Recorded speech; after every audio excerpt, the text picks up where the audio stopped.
Hello friends, welcome to MS Kitchen. இன்னைக்கு நம்ம சேனல்ல என்ன பார்க்க போறோம் அப்படினா ரொம்ப டேஸ்டான காடை பிரியாணி ரெடி பண்ண போறோம். வீடியோ தொடர்ந்து ஸ்கிப் பண்ணாம பாருங்க. நம்ம சேனலை நீங்க ஃபர்ஸ்ட் டைம் பார்க்கறதா இருந்தா Subscribe பண்ணிடுங்க. கூடவே பக்கத்துல உள்ள bell icon-ஐ click பண்ணுங்க. அப்போதான் நான் வீடியோ அப்லோட் பண்ற நேரம் உங்களுக்கு சரியா வந்துட்டே இருக்கும். வாங்க இப்போ நம்ம வீடியோக்குள்ள போய் எப்படி ரெடி பண்ணலாம்னு பார்க்கலாம்.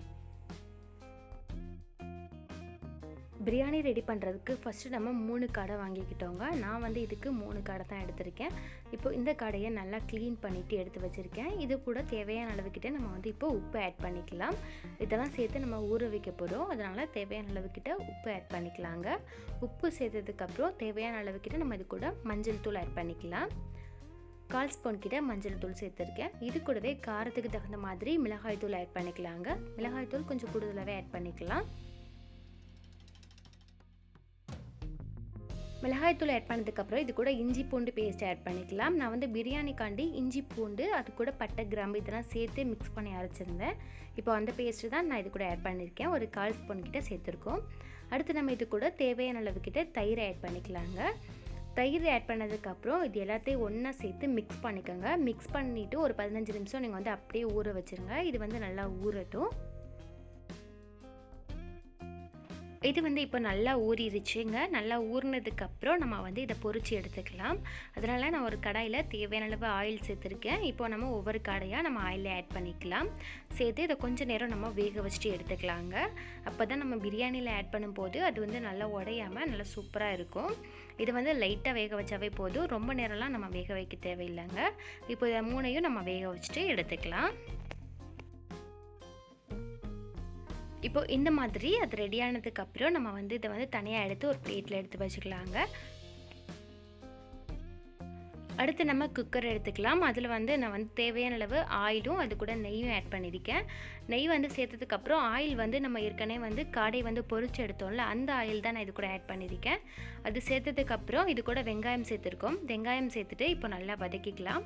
இதுக்கு நான் பெரிய சைஸ் வெங்காயத்தில் 3 வெங்காயம் ஆட் பண்ணியிருக்கேன். இப்போ இந்த வெங்காயத்தை நல்லா நம்ம வதக்கிக்கலாங்க. வெங்காயம் வந்து இந்த மாதிரி வதங்கினதுக்கப்புறம் இது கூட நம்ம வந்து பச்சை மிளகாய் தக்காளி அது ரெண்டையும் நம்ம ஆட் பண்ணிக்கலாம். பச்சை மிளகாய் வந்து இதுக்கு நம்ம காரத்துக்கு தகுந்த மாதிரி எவ்வளோ வேணாலும் நம்ம போட்டுக்கலாம். ஒரு 5லேருந்து 4 பச்சை மிளகாய் கூட இது கூட ஆட் பண்ணிக்கோங்க. அடுத்து நம்ம தக்காளி பழம் ஆட் பண்ணிக்கலாம். தக்காளி பழமும் நான் ஒரு 4 தக்காளி பழம் ஆட் பண்ணியிருக்கேன். அதனால் கட் பண்ணிவிட்டு சேர்த்துக்கோங்க. இப்போ இந்த தக்காளி வந்து நல்லா வதங்கணும். அந்தளவுக்கு நம்ம நல்லா இதை வதக்கிக்கலாங்க. இப்போ பாருங்கள் தக்காளி வந்து நல்லா வதங்கிருச்சு. அடுத்து நம்ம இது கூட மல்லித்தலை ஆட் பண்ணிக்கலாம். மல்லித்தலை கொஞ்சமும் அது கூட புதினா அது ரெண்டையும் நான் கொஞ்சம் ஆட் பண்ணியிருக்கேன். இது ரெண்டையும் ஆட் பண்ணதுக்கப்புறம் இப்போ இது ரெண்டையும் சேர்த்து நல்லா மிக்ஸ் பண்ணி விட்டுக்கலாம். அது கூடவே நல்லா வதக்கிக்கலாங்க. அடுத்து நம்ம இது கூட இஞ்சி பூண்டு பேஸ்ட் ஆட் பண்ணிக்கலாம். நான் வந்து இஞ்சி பூண்டு அது கூட பட்டை கிராம்பு பவுட்ரு தனியாக ஆட் பண்ணுவோம்ல அதையும் அது கூடவே ஆட் பண்ணிவிட்டு நான் வந்து அரைச்சிட்டேன். இது வந்து ஒரு 4 ஸ்பூன் கிட்ட நான் வந்து இது கூட ஆட் பண்ணிக்கிட்டேன். இப்போ நம்ம நல்லா இதை எல்லாத்தையும் ஒன்றா சேர்த்து நல்லா மிக்ஸ் பண்ணிக்கலாம். இஞ்சி பூண்டு பேஸ்ட்டோட பச்சை வாசனை போகிற அளவுக்கு நல்லா நம்ம வதக்கிக்கலாம். பிரியாணிக்கு எவ்வளோ வேணுமோ அதுக்கேற்ற மாதிரி நீங்கள் வந்து ஆட் பண்ணிக்கோங்க. அடுத்து நம்ம பிரியாணிக்கு தேவையான அளவு நம்ம உப்பு ஆட் பண்ணிக்கலாங்க. உப்பு ஆட் பண்ணிவிட்டு திரும்பவும் அது எல்லாத்தையும் ஒன்றா மிக்ஸ் பண்ணி விட்டுக்கலாம். மிக்ஸ் பண்ணதுக்கப்புறம் தேவையான அளவுக்கிட்ட நம்ம இது கூட மிளகாய் தூள் ஆட் பண்ணிக்கலாங்க. மிளகாய் தூள் சேர்த்ததுக்கப்புறம் இது எல்லாத்தையும் ஒன்றா மிக்ஸ் பண்ணிக்கலாம். மிக்ஸ் பண்ணதுக்கப்புறம் அடுத்து நம்ம இது கூட ரெடி பண்ணி வச்சுருந்த அந்த காடையை நம்ம இது கூட ஆட் பண்ணிக்கலாம். காடையை சேர்த்ததுக்கப்புறம் இது எல்லாத்தையும் லைட்டாக நம்ம இதை மிக்ஸ் பண்ணி விட்டுக்கலாம். அந்த மசாலா கூட காடை லைட்டாக மிக்ஸ் ஆகட்டும். அந்தளவுக்கு மிக்ஸ் பண்ணாவே போதும். அடுத்து நம்ம எவ்வளோ ரைஸ் எடுக்கிறோமோ அதுக்கு தகுந்த மாதிரி தண்ணி வந்து நம்ம இது கூட ஆட் பண்ணிக்கலாம். தண்ணியில் வந்து நான் கொஞ்சமாக மல்லித்தூள் ஆட் பண்ணியிருக்கேன். அவ்வளோதான். இப்போ அது சேர்த்து மிக்ஸ் பண்ணிவிட்டு நான் இது கூட ஆட் பண்ணிட்டேங்க. சேர்த்ததுக்கப்புறம் இதை வந்து நல்லா மிக்ஸ் பண்ணிக்கலாம். அடுத்து நம்ம இது கூட கொஞ்சமாக தயிர் ஆட் பண்ணிக்கலாம். தயிர் சேர்த்ததுக்கப்புறமும் மிக்ஸ் பண்ணி விட்டுட்டு நம்ம வந்து ஒரு மூடி போட்டு லைட்டாக கொஞ்சம் நேரம் கொதிக்க வச்சுக்கலாம். தண்ணி வந்து நல்லா கொதிக்கட்டும். இப்போ பாருங்கள் கொஞ்ச நேரத்துக்கு அப்புறம் ஓப்பன் பண்ணி பார்த்தாச்சு. இப்போ வந்து நல்லா கொதிச்சுட்டு இருக்குது.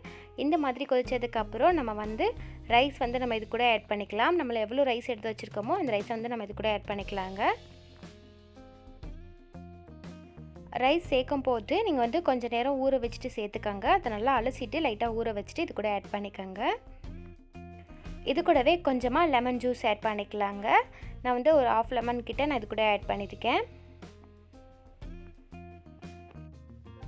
அவ்வளோதான். எல்லாம் சேர்த்ததுக்கப்புறம் இதை வந்து நம்ம கொதிக்க வச்சுக்கலாம். இது வந்து நல்லா கொதிக்கட்டுங்க. கொஞ்ச நேரம் நீங்கள் லைட்டாக அதை கிண்டி விடுங்க. ரொம்ப நேரமும் அதை கிண்டிக்கிட்டே இருக்கக்கூடாது. ரைஸ் வந்து உடஞ்சிரும். நம்ம சேர்த்துருந்த அந்த காடை வந்து இதாயிரும். அதனால் லைட்டாக நம்ம வந்து மிக்ஸ் பண்ணிக்கலாம். இந்த மாதிரி அது வேக லைட்டாக நம்ம மிக்ஸ் பண்ணி விட்டுக்கிட்டே இருக்கலாங்க. இப்போ வந்து கொஞ்ச நேரம் ஒரு மூடி போட்டு நம்ம கொதிக்க வச்சுக்கலாம். கொதித்து நல்லா வேகட்டும். கொஞ்ச நேரத்துக்கு அப்புறம் நீங்கள் எடுத்துகிட்டு திரும்பவும் அதை மிக்ஸ் பண்ணி விட்டுட்டே இருங்க. அந்த தண்ணி வந்து நல்லா வற்றி ரைஸும் நல்லா வெந்திருக்கும். இப்போ பாருங்கள், ஓரளவுக்கு நல்லா அது ரைஸ்லாம் வெந்திருக்கு. இதை வந்து லைட்டாக மிக்ஸ் பண்ணி விட்டுட்டே இருக்கலாங்க. இன்னும் கொஞ்சம் நேரம் வந்து அந்த தண்ணியெல்லாம் வற்றி நல்லா ரைஸ் வந்து வேகணும். அடுத்து நம்ம இது கூட நெய் ஆட் பண்ணிக்கலாங்க. நெய் சேர்த்ததுக்கு அப்புறம் நம்ம ஒரு மூடி போட்டு இதை வந்து தம்மில் போட்டுக்கலாங்க. அடுப்பை சிம்லேயே வச்சுட்டு நீங்கள் ஒரு மூடி போட்டு கொஞ்சம் நேரம் நீங்கள் வந்து வேக வச்சுருங்க. பாருங்கள், நான் குக்கர் மூடி போட்டு நான் வந்து ஃபுல்லாக கவர் பண்ணி மூடிட்டேன். இது வந்து கொஞ்சம் நேரம் அப்படியே வந்து தம்லேயே இருக்கட்டும், நல்லா வேகட்டும். ஒரு 15 நிமிஷம் நீங்கள் அப்படியே அடுப்பை சிம்லேயே வச்சுட்டு தம்மில் போட்டு வேக வச்சுருங்க. அதுக்கப்புறம் அடுப்பை ஆஃப் பண்ணிவிட்டு நீங்கள் வந்து ஓப்பன் பண்ணிடாதீங்க உடனே. கொஞ்சம் நேரத்துக்கு அப்புறம் நீங்கள் வந்து ஓப்பன் பண்ணி பாருங்கள். ஓப்பன் பண்ணும்போது நம்மளுக்கு இந்த மாதிரி கிடைக்கும். ரைஸ் வந்து நல்லா சூப்பராக வெந்திருக்கும். பாருங்கள், பார்க்கும்போதே உங்களுக்கு தெரியும் சூப்பராக ரெடி ஆயிடுச்சு. நம்ம மேலே சேர்த்துருந்த நெய் எல்லாம் அப்படியே இருக்கும். அதனால லைட்டாக அது கூட மிக்ஸ் பண்ணி விட்டுக்கலாம். மிக்ஸ் பண்ணி விட்டுட்டு திரும்பவும் கொஞ்சம் நேரம் நான் மூடி வச்சுட்டேன். அதுக்கப்புறம் தான் இப்போ ஓப்பன் பண்ணி பார்க்க போகிறோம். இப்போ பாருங்கள், நல்லா சூப்பராக ரெடி ஆயிடுச்சு. நெய்யும் அது கூட நல்லா மிக்ஸ் ஆயிடுச்சுங்க. இப்போ நம்ம இதை வந்து ஒரு பிளேட்டுக்கு மாற்றிக்கலாம். அவ்வளோதாங்க, ரொம்ப டேஸ்டான ஈஸியான காடை பிரியாணி ரெடி பண்ணிட்டோம். இதே மாதிரி நீங்களும் ட்ரை பண்ணி பாருங்கள். ரொம்பவே டேஸ்ட் வந்து நல்லா இருக்குங்க. இப்போ நம்ம டேஸ்ட் எப்படி இருக்குது அப்படின்னு பார்க்கலாங்க. நல்லா சாஃப்டாக பிக்கும் போதே நம்மளுக்கு வந்து சூப்பராக ரெடி ஆகிருக்கு. காடையை பார்க்கும்போதே உங்களுக்கு தெரியும். இது கூட கொஞ்சமாக ஆனியன் ரைத்தா எடுத்திருக்கேன். இப்போ இது எல்லாத்தையும் எடுத்துகிட்டு நம்ம சாப்பிட்டு பார்க்கலாம். டேஸ்ட் வந்து ரொம்பவே நல்லா இருந்துச்சுங்க. இதை நீங்கள் வந்து கண்டிப்பாக ட்ரை பண்ணி பாருங்கள். இந்த வீடியோ உங்களுக்கு பிடிச்சிருந்துச்சுன்னா லைக் பண்ணுங்கள், கமெண்ட் பண்ணுங்கள். நம்ம சேனலை நீங்கள் ஃபஸ்ட் டைம் பார்க்குறதா இருந்தால் சப்ஸ்கிரைப் பண்ணிடுங்க. கூடவே பக்கத்தில் உள்ள பெல் ஐக்கானை கிளிக் பண்ணிவிட்டு ஆல் கொடுத்துக்கோங்க. அப்போ தான் நான் வீடியோ அப்லோட் பண்ணுற நேரம் உங்களுக்கு சரியாக வந்துகிட்டே இருக்கும். இந்த வீடியோ உங்கள் ஃப்ரெண்ட்ஸ் அண்ட் ஃபேமிலி கூடவும் நீங்கள் ஷேர் பண்ணிக்கோங்க. ஓகே ஃப்ரெண்ட்ஸ், பாய். இதே மாதிரி இன்னொரு வீடியோவில் மீண்டும் சந்திக்கலாம். நம்ம சேனலுக்கு நீங்கள் தொடர்ந்து சப்போர்ட் பண்ணிகிட்டே இருங்க.